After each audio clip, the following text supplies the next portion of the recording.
Wajah-wajah guru itu berubah pucat. Mereka yang tadinya mencibir kini gemetar. Kepala sekolah pun berdiri terburu-buru. Perempuan yang mereka rendahkan itu ternyata bukan orang sembarangan. Tapi mengapa dia menyamar begitu sederhana? Sebelum lanjut, jangan lupa bersyalawat untuk Nabi Muhammad SAW. Cerita ini penuh pelajaran penting. Jangan pernah meremehkan orang hanya karena penampilannya. Tonton sampai habis dan buktikan sendiri apa yang terjadi saat kebenaran terungkap. Kalau kamu suka cerita seperti ini, tulis pendapat dan kritikmu di kolom komentar. Pernahkah kamu mengalami hal serupa? Bagaimana rasanya dipandang rendah? Komentarmu bisa jadi pelajaran buat banyak orang. Pagi itu, seorang perempuan muda memasuki halaman sekolah menengah favorit di kota itu. Ia mengenakan gamis polos, sepatu sederhana, dan tas jinjing kain. Wajahnya kalem, tapi penampilannya membuat beberapa guru langsung melirik sinis. "Assalamualaikum, saya Rani. Ada janji dengan kepala sekolah," katanya sopan pada satpam. Satpam memandangi Rani dari atas ke bawah. "Kepala sekolah? Mungkin maksudnya ketemu tuh ya. Ruangannya di sebelah." Rani tersenyum. "Saya sudah dijadwalkan untuk observasi kelas. Ini surat tugasnya." Ia menyerahkan map coklat dengan logo dinas pendidikan. Satpam membaca cepat, lalu menyilakan masuk. Meski raut wajahnya masih bingung. Beberapa guru duduk di lobi. Melihat Rani, mereka langsung berbisik-bisik. Itu yang mau observasi. Ya ampun, penampilannya kayak ART. Ini sekolah unggulan loh. Mereka tertawa kecil sambil melirik sinis. Tak lama, seorang pria tinggi keluar dari ruangannya. Pak Hadi, kepala sekolah, dengan jas rapi dan wajah berwibawa. Melihat Rani, ia berhenti sejenak. "Ibu siapa?" tanyanya. Kening berkerut. "Saya Rani, Pak. Diundang oleh dinas untuk observasi," katanya sambil menyerahkan surat. Pak Hadi mengambilnya tanpa duduk, membaca sambil bergumam. "Observasi?" ujarnya singkat. "Maaf ya, Bu. Tapi biasanya guru kami datang dengan penampilan yang lebih profesional." Rani tak tersinggung. "Saya hanya ingin belajar dan mencatat suasana pembelajaran di sini, Pak." Pak Hadi mengangguk datar. "Silakan, tapi jangan ganggu ritme kami. Kami sibuk." Ia pun berlalu tanpa menawarkan duduk atau bicara lebih lanjut. Di ruang guru, Bu Yeni melirik Rani dari ujung mata. "Pakaiannya nggak cocok buat observasi di sekolah top," bisiknya ke Bu Tika. "Kalau dari cara duduknya aja, sudah kelihatan nggak punya wibawa," balasnya sambil cekikikan. Selama 2 hari pertama, Rani duduk di belakang kelas, mencatat dengan tenang. Ia tak diajak bicara, bahkan saat jam istirahat, ia duduk sendiri. Beberapa guru pura-pura tidak melihatnya saat berjalan melewati bangkunya. Beberapa siswa pun mulai ikut meremehkan. "Itu siapa sih? Kayak guru magang gagal ya? Aku kira itu petugas bersih-bersih tadi pagi." Mereka tertawa. Rani tetap diam, mencatat tanpa menoleh. Pak Hadi makin kesal karena melihat kehadiran Rani mengganggu suasana. Ia bahkan sempat berkata pada wakilnya, "Kalau dia cuma duduk-duduk, mending disuruh pulang. Saya nggak nyaman ada orang asing yang kelihatan nggak niat." Pada hari ketiga, Rani mencoba berbicara dengan seorang guru bahasa. Tapi guru itu menjawab singkat lalu pergi. Ia pun mendekati murid-murid di lorong, memberi motivasi kecil. Namun semua tetap melihatnya sebagai orang tak penting. Satu-satunya yang ramah hanyalah seorang siswa bernama Nita, anak kelas 9. "Ibu guru baru ya?" "Bukan Bu, hanya observasi," jawab Rani. "Ibu baik. Kalau semua guru kayak ibu, aku senang sekolah," ucap Nita polos. Rani tersenyum. Ia mulai mencatat bagaimana guru memperlakukan siswa, siapa yang suka keluar kelas, siapa yang suka menghukum berlebihan, siapa yang telat masuk, bahkan siapa yang jarang mengajar tapi tetap ambil gaji penuh. Hari keempat, suasana mulai berubah. Pak Hadi mendapat telepon dari seseorang penting. Suaranya tegang, lalu ia mengangguk-angguk. "Iya, Pak. Iya. Kami memang sedang kedatangan tamu dari dinas. Namanya Bu Rani." Wajahnya mulai pucat. Setelah menutup telepon, Pak Hadi langsung berdiri. Ia mencari Rani ke ruang guru. "Bu Rani, maaf sebelumnya. Apakah ibu sempat makan? Kami baru sadar belum menyediakan ruang kerja yang layak." Nada bicaranya kini berubah total. Guru-guru yang tadi mencibir kini ikut bingung. Bu Yeni bertanya pelan ke Butika. Emang Bu Rani siapa sih? Butika mengangkat bahu. Gak tahu, tapi tadi Pak Hadi ngomong pakai nada takut banget. Pak Hadi langsung menyuruh staf TU menyiapkan ruangan khusus untuk Rani. Bahkan ia memerintahkan agar kopi dan makanan ringan segera dikirim. Buat yang terbaik, jangan sampai beliau kecewa, ucapnya dengan suara bergetar. Rani hanya mengangguk. Ia pun dipindahkan ke ruangan kepala wakil kurikulum yang kosong. Guru-guru yang tadi mencibir, kini mondar-mandir dengan canggung. Mereka saling berbisik, mencoba menebak siapa sebenarnya wanita itu. Kayaknya dia petinggi dinas deh, bisik Bu Yeni. Bisa jadi orang dari kementerian langsung, jawab Butika. Yang jelas mereka semua tampak cemas. Ucapan mereka yang dulu meremehkan kini berubah menjadi kekhawatiran. Rani duduk tenang di ruangan barunya. Ia tetap mencatat dan memperhatikan dari balik kaca. Tapi kini, semua guru yang dulunya cuek mulai bersikap manis. Bahkan Bu Yeni datang membawa teh hangat dan camilan. Saya buatkan sendiri, Bu Rani. Semoga cocok, ucapnya sambil senyum dibuat-buat. Rani tersenyum sopan. Terima kasih, Bu Yeni. Hatinya mencatat semuanya. Bagaimana perubahan sikap mereka begitu cepat hanya karena satu telepon. Di hari kelima, mobil mewah, berplat dinas, berhenti di halaman sekolah. Seorang pria berpakaian rapi turun dari mobil dan langsung disambut Pak Hadi dengan gugup. Selamat datang, Pak Ridwan. Silakan masuk. Pak Ridwan adalah Kepala Dinas Pendidikan Provinsi. Ia masuk ke ruang tamu, lalu memanggil Rani. Bu Rani, laporan observasi sudah siap? Semua guru yang mendengar itu langsung menahan napas. Laporan? Observasi? Jadi Rani bukan guru biasa? Rani mengangguk. Sudah, Pak. Saya telah menuliskan semua catatan, termasuk beberapa pelanggaran etika dan prosedur yang saya temukan. Ia menyerahkan dokumen tebal ke Pak Ridwan. Semua mata kini tertuju padanya. Pak Hadi menatap dengan wajah pucat. Maaf, Bu Rani ini siapa sebenarnya? Tanyanya pelan. Pak Ridwan menoleh. Loh, Anda tidak tahu? Beliau adalah pengawas khusus dari kementerian. Penugasan langsung dari pusat. Seisi ruangan terdiam. Beberapa guru yang dulu mencibir Bu Rani kini saling menatap dengan wajah pucat. Bahkan satpam yang dulu menyuruhnya ke TU langsung menunduk dalam-dalam. Rani berdiri dan menatap mereka. Saya tidak datang untuk mencari-cari kesalahan. Tapi selama 5 hari ini, saya justru mendapatkan perlakuan yang membuka mata. Banyak yang perlu diperbaiki di sekolah ini. Ia melangkah maju ke tengah ruangan. Dari guru yang suka terlambat, guru yang bersikap kasar pada siswa, hingga kepala sekolah yang meremehkan tamu tanpa tahu latar belakangnya. Semua sudah saya catat. Bu Yeni mulai berkeringat dingin.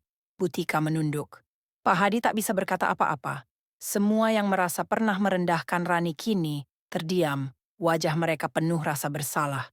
Saya hanya berpakaian sederhana karena saya ingin tahu wajah asli kalian, kata Rani. Dan saya sudah dapat jawabannya. Terima kasih telah memperlihatkan siapa kalian sebenarnya tanpa topeng jabatan. Pak Hadi mencoba menyela. Bu, mohon maaf. Kami benar-benar tidak tahu. Kalau kami tahu sejak awal, tentu kami akan bersikap lebih baik. Rani menatapnya. Justru itulah masalahnya, Pak. Kenapa hanya bersikap baik kalau tahu saya orang penting? Bagaimana kalau yang datang benar-benar guru biasa? Apakah dia pantas dihina? Lanjut Rani. Pak Hadi terdiam, wajahnya tertunduk malu. Pak Ridwan mengangguk pelan. Laporan ini akan kami teruskan ke pusat, tapi kami juga berharap ada perubahan dari dalam. Jangan tunggu orang pusat datang baru bersikap baik. Hari itu juga, beberapa guru dipanggil secara khusus oleh Pak Ridwan. Mereka diminta membuat surat klarifikasi dan komitmen perubahan. Termasuk Pak Hadi, yang diwajibkan mengikuti pelatihan kepemimpinan ulang. Bu Rani berpamitan dengan siswa-siswa yang mulai mendekatinya. Terima kasih sudah jadi anak-anak yang jujur. Semoga kalian jadi generasi yang lebih baik dari para gurunya, ucapnya dengan senyum lembut. Nita, murid kelas 9, memeluk Rani. Bu, jangan pergi. Ibu guru terbaik di sini. Rani tersenyum dan mengelus kepala Nita. Bu harus pergi. Tapi kamu bisa jadi seperti ibu suatu hari nanti. Bahkan lebih baik. Seminggu setelah kepergian Rani, suasana sekolah berubah. Guru-guru mulai lebih disiplin. Tak ada lagi yang berani menyepelekan siapapun. Mereka sadar siapapun yang datang harus diperlakukan dengan hormat. Bu Rani sendiri kembali ke kantor kementerian. Ia menuliskan pengalamannya dalam sebuah catatan pribadi. Sekolah unggulan, tapi moralnya masih perlu ditingkatkan. Tulisnya di akhir laporan. Kisah Rani menyebar di kalangan guru sekota. Banyak yang belajar dari peristiwa itu. Tak sedikit yang akhirnya bercermin dan mulai memperbaiki sikap, bahkan terhadap tamu tak dikenal. Sementara itu, Bu Yeni, Bu Tika, dan guru-guru lainnya mulai merubah cara mereka menyambut tamu. Kini mereka menyambut siapapun dengan senyum, tak lagi menilai dari penampilan luar. Pak Hadi pun berubah. Meski dengan berat hati, ia belajar bahwa jabatan tidak menjamin kebaikan, dan bahwa ketulusan kadang datang dari orang yang tak terduga. Bu Rani tetap menjalankan tugasnya ke berbagai sekolah lain. Tapi kisah di sekolah itu menjadi salah satu yang paling ia kenang. Bukan karena rasa sakit, tapi karena itulah bukti pentingnya menyamar. Kadang seseorang harus menurunkan egonya, berpura-pura kecil, untuk melihat mana yang besar karena nilai, dan mana yang besar hanya karena pangkat. Bu Rani tahu, tugasnya belum selesai. Masih banyak sekolah yang perlu dibenahi. Tapi hari itu, ia pulang dengan tenang. Ia telah menyentuh satu sekolah dengan satu sikap sederhana, bersabar dan mencatat. Dan satu sekolah telah berubah, bukan karena takut dihukum, tapi karena merasa malu telah salah menilai orang. Semua dimulai dari seorang perempuan sederhana yang tak mereka kenal. Jadi, kalau suatu hari ada tamu yang datang ke tempatmu, jangan buru-buru menilai. Bisa jadi dia bukan siapa-siapa, tapi bisa juga dia seseorang yang akan mengubah hidupmu. Hari-hari berikutnya, suasana sekolah menjadi jauh lebih tenang. Para guru mulai membenahi sikap dan cara mengajar. Tak ada lagi suara tertawa mengejek di ruang guru. Bahkan, satpam pun kini lebih sopan menyapa setiap tamu. Bu Yeni yang dulu paling nyinyir, kini menjadi yang paling aktif menyapa guru baru dan tamu luar. Ia merasa malu telah menilai seseorang dari baju dan tasnya saja. Rasa bersalah itu terus menghantui pikirannya. Putika pun mulai mendekat ke siswa-siswi yang sering ia cueki dulu. Bu salah ya, mulai sekarang ibu janji, kalian semua akan ibu perhatikan, katanya di depan kelas. Beberapa siswa tersentuh melihat perubahan itu. Pak Hadi, kepala sekolah, mulai rajin masuk kelas dan memantau langsung kegiatan belajar. Ia bahkan memohon kepada dinas agar diberi kesempatan bimbingan karakter untuk seluruh jajaran sekolahnya. Rani mungkin telah pergi dari sekolah itu, tapi namanya terus dibicarakan. Banyak guru baru yang masuk setelahnya mendengar cerita tentang Bu Rani sang tamu misterius. Kisah itu menjadi bahan pelajaran yang tak tertulis. Di ruang guru, kini terpajang tulisan besar. Hormati setiap tamu, karena kita tak pernah tahu siapa yang sedang mengamati. Tulisan itu ditandatangani oleh kepala sekolah sendiri sebagai pengingat abadi. Beberapa bulan kemudian, sekolah itu meraih predikat sebagai sekolah paling ramah di kota tersebut. Tak lagi dinilai hanya unggul dalam akademik, tapi juga dalam etika dan budaya saling menghargai. Di sisi lain, Bu Rani terus menjalankan tugasnya mengamati sekolah-sekolah lain. Namun, pengalaman di sekolah Pak Hadi menjadi salah satu kisah yang ia ceritakan dalam setiap forum pelatihan nasional. Suatu hari, ia duduk di sebuah seminar pendidikan. Di hadapannya ratusan guru dari seluruh Indonesia. Ia membuka dengan kalimat, "Saya pernah direndahkan hanya karena gamis dan tas kain, tapi disitulah saya melihat karakter yang sesungguhnya." Ratusan peserta terdiam mendengarkan kisahnya. Banyak yang meneteskan air mata. Tak sedikit yang langsung mengevaluasi diri. Mereka sadar banyak guru di negeri ini terlalu sibuk dengan penampilan, lupa pada nilai sejati pendidikan. Bu Rani kemudian memperlihatkan foto-foto perubahan sekolah tersebut. Lihatlah, sekarang mereka bahkan menjadi sekolah rujukan untuk pendidikan karakter. Bukan karena saya, tapi karena mereka berani berubah. ujarnya bangga. Setelah seminar itu, ratusan guru pulang membawa pelajaran baru. Menjadi pendidik bukan soal pangkat atau gaya berpakaian, tapi tentang hati yang bersih dan sikap yang tulus kepada siapapun. Di tempat terpisah, sekolah Pak Hadi mendapat kunjungan siswa-siswa dari luar kota. Mereka belajar budaya menyambut tamu dan sopan santun. Para guru di sana menceritakan semua berawal dari seorang tamu bernama Bu Rani. Nita, murid yang dulu paling dekat dengan Rani, kini duduk di kelas 12. Ia menulis esai berjudul Guru yang Tak Terlihat Tapi Mengubah Semuanya. Tulisannya menang lomba nasional dan dibacakan di hadapan Menteri Pendidikan. Isi esainya menyentuh.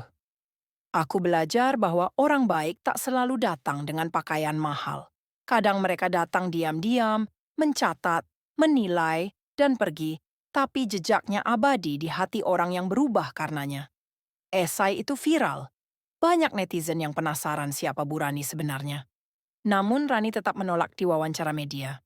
Ia percaya, perubahan sejati tak butuh tepuk tangan. Cukup jadi pelita yang tak terlihat, tapi menerangi. Beberapa guru mencoba menghubunginya secara pribadi. Mereka ingin meminta maaf. Rani menjawab dengan lembut, "Saya sudah memaafkan sejak hari pertama.